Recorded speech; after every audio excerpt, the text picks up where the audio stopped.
What is up, guys? Welcome back to a brand new video. Today we are back with F1 Manager for part number 6, the Belgian Grand Prix. We are racing through this episode and I've got a lot of catching up to do with you guys as well. We made some interesting developments both on and off the track. Let me run you through them. Silverstone, we ran that race off stream. Nothing happened, no points. We did get the sponsor payout for that, which was nice. Hungary, our cars, plural, set on fire. Both cars blew up their engines in practice, but that didn't dissuade us from having a good result. Théo Pourchaire getting points in that race. Sergio Perez didn't have as good of a race. I think I chanced it with an extra pit stop for him, and it didn't quite work out. It was changeable conditions. I boxed him for inters when the track was still kind of wet, and that gamble did not pay off, unfortunately. So that was that. But in the meantime, we go into our affiliates. We have Andrea, Kimi, Antonelli. Already 74 rated. In the time that I've had him, he's gone up 1 or 2 ratings. His development rate is insane. And so is his contract in order to get this guy. Because I want to protect him for the future. This guy will be hot property for the next 5+ years in F1. At least. And so I'm protecting myself from him getting sniped, essentially. So his stats are pretty good. He's enthusiastic, so that boosts his stats. That's all good. Development rate, maximum. That is exactly what you want to see for a development driver. Our race simulator, we're going to keep upgrading this to make sure he keeps developing even faster. Now, let's get to the juicy details. Here is his contract. Here is his salary. He is getting paid more than Théo Pourchaire, our #1 driver. Now, hear me out. Hear me out. Hear me out. Hear me out. Because his contract breakout modifier was 3 times. I upped it to 3 times to stop any other team from prying this guy off me. As you'll notice, the cost to break contract. If anyone wants to sign Antonelli from me, they got to pay me 20 mil. They ain't doing that. We got him for 4 years. Let him cook. He is going to be the star driver of Marduk Motorsport for the years to come. I'm very happy. I'm very, very happy. That's not all that I've done. That is not all that I've done. I've done some scouting and I've actually proposed a contract to a very spicy head of aero, Peter Podrumu from McLaren. 5 months left on his contract, 3.7 mil. We're in negotiation of a contract. We're yet to find out what he says. We're going to have to wait until after this race to see what he says. We also need to sign up a few other people for next season. My understanding is we're running out of contracts for a few people, including our technical chief. So we're going to need to either re-sign this guy or sign someone else. So we're going to do some scouting on that front as well. We have minus 260k. So unfortunately, we can't send out any scouts yet because you need money to do that. So yeah, we're a little bit broke, but that's kind of where we're at with drivers and personnel. We will continue to scout people once we get some money in. We have also been doing some car development in the background. We've got some research on the front wing. That'll be done in 4 days' time. That's for next season, for 2025. We've also done some research on the suspension. And even though we're out of engineers, we still want to do one more project for this ATR period because we have a few hours left and I want to make the most of that. But it's a case of getting the money up for that. We also have some manufacturing going on in the background. But that's about it, really. I've not done any facility upgrades in a while. We did our massive spend earlier on in the season. Our boardroom is getting trashed. I don't know what the hell they're doing in there. But each to their own. We're still a 2-star rated team. But we are putting in, you know, some 3-star and above results. 12 points for us so far in the Constructors. If you missed it in the last episode, which was on YouTube, Théo Pourchaire won the sprint race at Austria. And it was a miracle which has made our season. We might even be chasing down RB for the remaining races. We'll have to wait and see, even though we've not been upgrading this year's car. Anyway, let's shift our focus now to the Belgian Grand Prix, which is commencing today. Let's set our race targets 18th and higher. I'm feeling pretty optimistic about our position. We seem to be getting in the in the midfield, like in between like P15 and P10-ish now. So I'm pretty confident we can get P18 or above. Cost cap is looming, and I think we only have about, I want to say 40 mil left in the cost cap for this season. So once we factor in engines, which we will need to buy probably, these are the engines we have left to get through the season. If we start eating into these, look at that, that's 5 mil a pop. We're going to eat into our cost cap very quickly.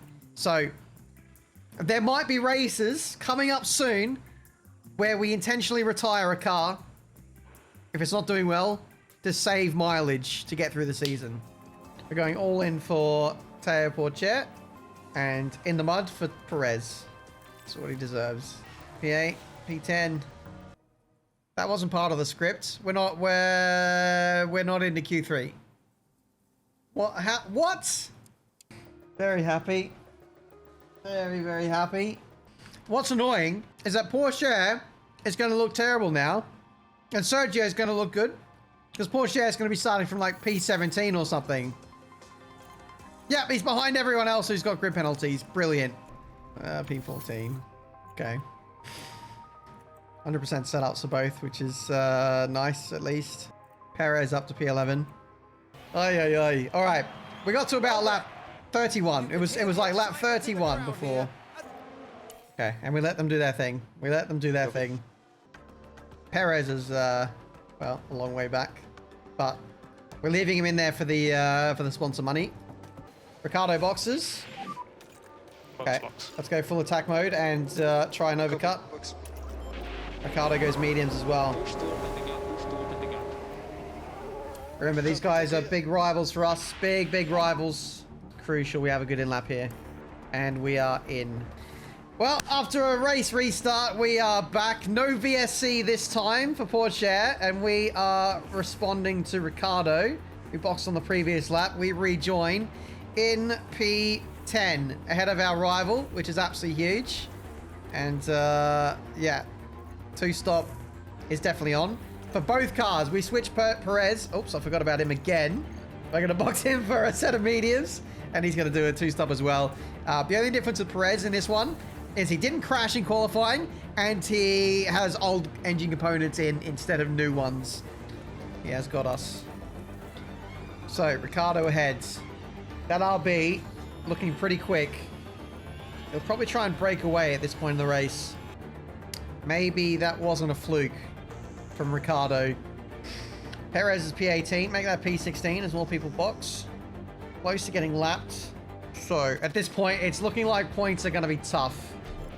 Are we boxed for soft tires? Like I said, this is going to be tough. This is going to be tough to get points. Fuel is going to be close. Fuel is going to be really close as to whether we make it or not. Ricardo's in as well. Ricardo is in. I assume he's going softs as well. Mediums and a slow stop.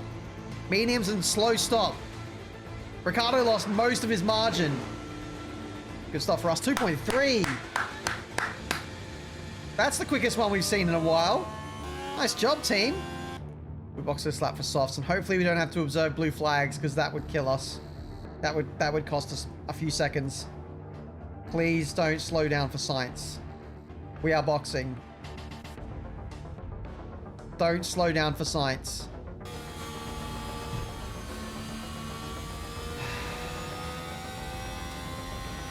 We give up way too much time for blue flags. It's a joke. And that could cost Perez P18 for the sponsors. Fresher tires than most people, so P18 should be fine. Porsche P12. Perez drops to P19. No. There's no way. They've got older tires than us. Oh, but this is what happened. Now we're through the last turn here, and they just can't keep on the track. Oh, put me out of my misery. Put me out of my flipping misery. Retire car. Sergio, what a shocking weekend. He had 2 chances to impress, and he failed both times. He's not even going to meet the low bar, the low hanging fruit of P18 for the sponsors. Get in the muds. Perez is out. And today's To be honest, we probably needed to be lapped to finish, but we're still going to classify as P13 even if we run out. So we should get the sponsor money. Minus 0.1. Oh, we've just gone level. We are going to finish. Oh, we even finished with 100 grams to spare. What were we worried about? P13 for Teo Porcher. Look, tough weekend. We put new components in. We put the best of our parts in, and unfortunately, it wasn't enough. It wasn't enough. We were quick in the first half of the race, where the fuel was low, where we had the weight advantage. But then once we saved the fuel and everyone had similar levels to us, you could see the drop off in performance. Maybe that's a sign of things to come for this season and where we are heading, because our car development for this season has stopped. Everyone else might keep upgrading, and getting points from here on out might be very, very tough. And to be fair, this is a track that doesn't suit our car. We're not good in terms of straight line performance. We're good through corners, but that's about it. So, yeah, we were always going to be up against it this weekend. At least, though, we get some something for the sponsors. Still P7 in the constructors. RB only get 1 point, at least. So there's that. Second fastest pit stop today. So that's cooking. And we've got us in 4th for the championship of pit stops. Absolutely huge. 556k in the bank. Lovely stuff. New front wing is made. Oh, and sponsor plan. This might open up some more upgrades. 1 mil from that. 8 mil for wind tunnel hire. Oh my god. Antonelli up to 75! He's got up 3 ratings in no time at all. Head of Aero goes up as well. That's huge. 9 mil. We have money again. Guys, we've got money again. Let's go. All right. I don't know what to do now. We've got Zandvoort in 25 days. I think we should leave it there. We're gonna leave it there, and you guys are gonna have to find out next episodes what we do with this money.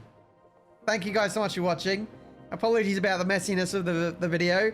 Now it turned out we couldn't help that the game crashed mid episode. But to be honest, I don't think we were on for points anyway. So yeah, nothing. The end result I don't think really changed. So I think that probably helped us, if anything. Either way, thank you so much for watching. Leave a like if you enjoyed. Subscribe to the channel. Let me know what we should do with the future of this car. Car development, research, driver direction, personnel hiring. It's all up for grabs. We were in debt. We are no longer in debt anymore. Either way, until the next one, I'll see you next time.